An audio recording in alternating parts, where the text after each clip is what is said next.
प्रणाम दोस्तों। स्वागत है आपका मेरे इस YouTube चैनल साहित्य सागर में। दोस्तों, आज मैं आपके लिए लेकर आई हूँ मालती जोशी जी की लिखी कहानी रिश्ते तो शमशान से चले आ रहे हैं। जानती थी सविता जाने से पहले जरूर मिलेगी। मैं पूरी तैयारी के साथ उसकी प्रतीक्षा कर रही थी। जैसे ही उसने आकर मेरे पेट छुए, मैंने उसे वह पैकेट थमा दिया। उसने पैकेट खोला और एकदम गदगद हो गई। हाय, कितनी प्यारी साड़ी है। थैंक यू दीदी, थैंक यू वेरी मच। ये सुनकर मैंने कहा, नालायक, इधर दीदी भी कह रही है और थैंक्स पर थैंक्स भी दिए जा रही है। चुप, ये बता साड़ी पसंद आई कि नहीं। दरअसल तुम्हें साथ ले जाना चाहती थी ताकि तुम्हारी पसंद से खरीद सकूं, पर तब सरप्राइज नहीं रहता। उसकी जरूरत ही नहीं थी। आपकी पसंद इतनी अच्छी है कि गलत चीज आप खरीद ही नहीं सकती। और सरप्राइज का तो आनंद ही अलग है। वैसे आज का दिन मेरे लिए अनेक सरप्राइज लेकर आया है। एक तो आपने सरप्राइज दिया, उससे पहले दफ्तर में फेयरवेल पार्टी, और सबसे बड़ा सरप्राइज तो दुबे जी ने दिया। कौन दुबे? मैंने पूछा। आपके सेक्शन ऑफिसर, उसने जवाब दिया। हाँ? और इधर उधर नजर दौड़ाकर उसने धीरे से कहा, आज सुबह उन्होंने मुझे प्रपोज किया। क्या? मेरी तो चीख ही निकल गई। अच्छा है जो केबिन की दीवारें कांच की नहीं है, नहीं तो लोग दौड़े चले आते। मैंने तुरंत खुद को संभाला और उससे पूछा, आज ऑफिस कैसे आई हो? ऑटो से। प्राजलाल ने कहा था कि साड़ी पहन कर आना। साड़ी पहनकर मुझसे एक्टिवा चलाते नहीं बनती। अच्छा किया। चलो मैं अब घर छोड़ देती हूँ। फिर हम कार में आकर बैठ गए। मैंने कार स्टार्ट करते हुए कहा, अब बताओ, मुझे बेसब्री हो रही है। दुबे जी ने किस तरह प्रपोज किया? सुबह सुबह मेरी मेज के सामने आकर बैठ गए। मुझे लगा बेस्ट विशेस देने आए होंगे। शुभकामनाएं उन्होंने दी और नए ऑफिस, नए लोगों के बारे में जानकारी भी दी। फिर एकदम बोले, सविता जी, आपने शादी क्यों नहीं की? मैंने कहा, सर, ऑफिस में सब जानते हैं 12 साल पहले मेरे पिताजी को अचानक दिल का दौरा आया। उस समय मैंने बस स्नातक पूरा किया था। दोनों छोटे भाई पढ़ रहे थे। मैंने अनुकंपा नियुक्ति के लिए आवेदन दिया और संयोग से मुझे नौकरी मिल गई। पिता का पद तो नहीं मिला, पर जो मिला वही हमारे लिए नियामत थी। घर की जिम्मेदारियां निभाते निभाते इतनी व्यस्त हो गई कि शादी का विचार ही नहीं आया। ये सुनकर वो बोले, जिम्मेदारियां खत्म हुई या बाकी है? करीब करीब खत्म ही समझिए। बड़े भाई की इंजीनियरिंग हो गई है, छोटे की डॉक्टरी का आखिरी साल है। इंटर्नशिप के बाद नौकरी पक्की है। भाइयों ने भी कह दिया है कि नौकरी लगते ही मुझे शादी के लिए तैयार होना पड़ेगा। दादागिरी नहीं चलेगी। इतना सुनकर वे बोले, तो जब भी शादी के लिए सोचे मुझे ज़रूर याद कीजिएगा। मैंने कहा, क्या मतलब? दुबे जी बोले, इसे मेरा प्रपोजल समझिए। यह सुनते ही जैसे मैं आसमान से गिरी। मैं आपसे भी ऊंची आवाज़ में चीखी थी। फिर कुछ संभल कर कहा, सर, मिसेस दुबे की मृत्यु को अभी मुश्किल से 8 महीने बीते हैं। उससे क्या होता है? वो पिछले 2 साल से बिस्तर पर थी, ये भी तो जानती हो ना। उनकी इस बात का निहितार्थ समझ में आते ही मुझे तो जैसे उबकाई आने लगी। अच्छा हुआ गंगाराम उसी समय चाय लेकर आ गया और मैं उत्तर देने से बच गई। फिर जाते जाते बोले, थिंक ओवर इट। तुमने इस प्रपोजल के बारे में क्या सोचा? ये प्रपोजल भी सोचने लायक है। मुझे तो याद करके भी झुरझुरी हो रही है। अच्छा हुआ आखिरी दिन उन्होंने ये बात कही, नहीं तो दुबे जी का सामना करना भी कठिन होता।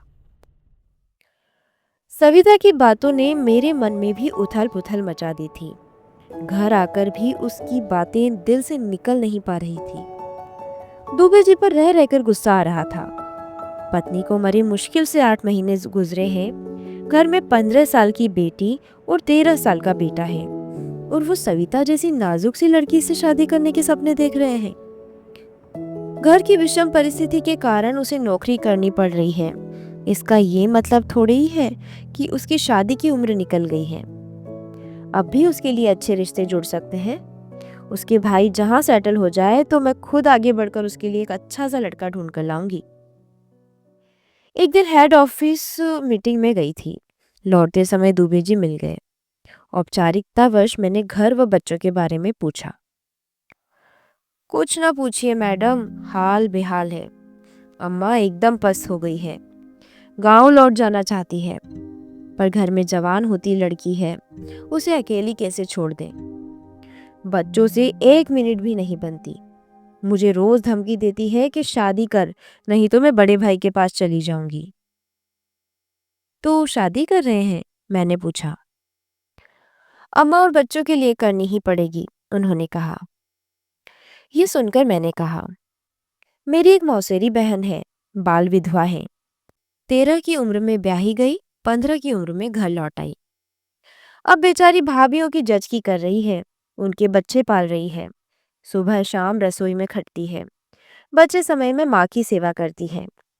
कितनी बार कहा कि 2-4 साल के लिए मेरे पास भेज दो। 8वीं पास है, मैं 12वीं करा दूंगी। कोई ट्रेनिंग दिलवा दूंगी, लड़की अपने पैरों पर खड़ी हो जाएगी। पर कोई सुनता ही नहीं है। आखिर मुफ्त की नौकरानी कैसे जाने देंगे? मैडम, हमारे यहाँ तो शमशान से ही रिश्ते आना चालू हो जाते हैं, पर गांव देहात की लड़की के साथ बच्चे सामंजस्य नहीं बैठा पाएंगे। इसलिए अब तक सारे रिश्ते लौटाता रहा हूँ। आप जिनकी बात कर रही हैं, वे विडो है ना? अम्मा कभी नहीं मानेगी। पढ़ी लिखी होती तो एक बात थी, मैं अम्मा को मना लेता। तो पढ़ी लिखी तलाकशुदा चलेगी? दुबे जी बोले। तलाकशुदा? कुछ देर सोचकर मैंने कहा, हाँ, LIC में काम करती है, 25,000 वेतन है। दुबे जी बहुत उत्साहित होते। उससे पहले मैंने अगला वाक्य भी ठोक दिया। 8 साल का एक लड़का है। नहीं नहीं, मेरा पहले ही एक बेटा है, दूसरा नहीं, दुबे जी ने कहा। बेटे को रखने वाला कोई नहीं है। मैडम ने भागकर शादी की थी, तो वह दरवाजा भी बंद हो चुका है। और जिसके लिए घर छोड़ा, वह नालायक नौकरी ढूंढने अमेरिका चला गया, तो वहीं का हो गया। मेरी सहेली कहती है, बच्चा तो मैं अच्छे से पाल लूंगी, पर मैं उसे घर परिवार और पिता का प्यार देना चाहती हूँ।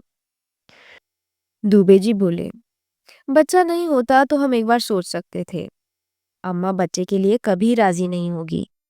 शहर में बहुत सी लड़कियां होती है जो बड़ी उम्र तक बिन ब्याही रह जाती है। सोचता हूँ उनमें से किसी का उद्धार कर दूं। मैंने कहा, दुबे जी, जो लड़कियां बड़ी उम्र तक बिन ब्याही रह जाती है, वे ऐसे शौकिया नहीं रहती। उसके पीछे कारण, समस्याएं, परेशानियां और जिम्मेदारियां होती है। उनसे शादी करने का मतलब है उनकी परेशानियां, जिम्मेदारियां साझा करना। आपसे हो सकेगा? यह सुनकर दुबे जी बोले, अरे राम का नाम लीजिए, मेरी अपनी ही परेशानियां क्या कम है? और उस दिन यह चर्चा इसी बिंदु पर शेष रह गई। 6-7 महीने बाद सविता एक दिन अचानक ऑफिस में प्रकट हुई। देवी जी शादी का कार्ड देने आई थी। मैंने गले लगाकर उसे बधाई दी और कार्ड पढ़ा। फिर पूछा, ये मनीष जी इतने दिन तक कहाँ थे? बड़ा इंतजार करवाया। वो बोली, समझ लीजिए मेरे ही भाग्य से कुंवारे रह गए थे। मर्चेंट नेवी में थे। 3-3 बहनों की जिम्मेदारियां थी। तीनों से निबट गए तो नौकरी छोड़कर घर आ गए हैं। बोले अब घर छोड़कर नहीं जाऊंगा, यहाँ कोई बिजनेस कर लूंगा। बिजनेस इतना आसान नहीं होता मैडम, जोखिम होता है। जोखिम कहाँ नहीं है दीदी, और तब तक मेरी नौकरी तो है ही ना। वो इतनी उत्साहित थी कि उसकी खुशियां धूमिल करने का मन नहीं हुआ। फिर मैंने चुटकी लेते हुए पूछा, दुबे जी को कार्ड दिया कि नहीं? दुबे जी माय फुट, सबको बांटेंगे तो उन्हें भी मिल जाएगा, और मैं चाहती भी नहीं कि वे आए। फिर एक रोज दोपहर को अचानक दुबे जी मेरे केबिन में आए। बैठते ही शुरू हो गए, मैडम, अब अपनी किसी बाल विधवा बहन के बारे में बता रही थी। मैंने बताया। आखिर में मेरी कोशिश रंग ले ही आई। मैंने मौसी को खूब समझाया कि अपने स्वार्थ के लिए लड़की की जिंदगी मत खराब करो। तुम्हारे बाद वो नौकरानी बनकर रह जाएगी।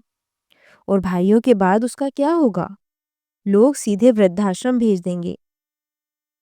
मौसी के दिमाग की बत्ती देर से जली और उसका रिश्ता कर दिया। ये सुनकर दुबे जी बोले, मतलब उसकी शादी हो गई? मैंने कहा, हाँ, अभी तक भाभीयों की रसोई में खटती थी, अब अपने घर में खटेगी। पहले माँ की सेवा करती थी, अब सास की करेगी। कुछ नहीं तो पहनने ओढ़ने का सुख तो मिलेगा। और वो तलाकशुदा? उन्होंने डरते डरते पूछा। लौट के बुद्धू घर को आए। मैंने बहुत डांट लगाई थी कि इसे दरवाजे पर खड़ा मत करना, तुम्हें बहुतेरे मिल जाएंगे। तो बोली, मुझे बहुतेरे मिल जाएंगे पर मेरे बच्चे को पिता कहाँ मिलेगा। दुबे जी चाय पीकर चुपचाप उठकर चले गए। तो मन हो रहा था कि पूछूं, वो जो शमशान से रिश्ते चले आ रहे थे उनका क्या हुआ? पर जले पर नमक छिड़कने का मन नहीं हुआ। दोस्तों, ये कहानी यहीं समाप्त होती है। कहानी आपको कैसी लगी मुझे कमेंट बॉक्स में लिखकर ज़रूर बताइए। दोस्तों, इसी प्रकार की कहानियाँ सुनने के लिए आप मेरे चैनल को सब्सक्राइब कर सकते हैं। वीडियो पसंद आया हो तो लाइक और शेयर कर सकते हैं। आपका बहुत बहुत धन्यवाद।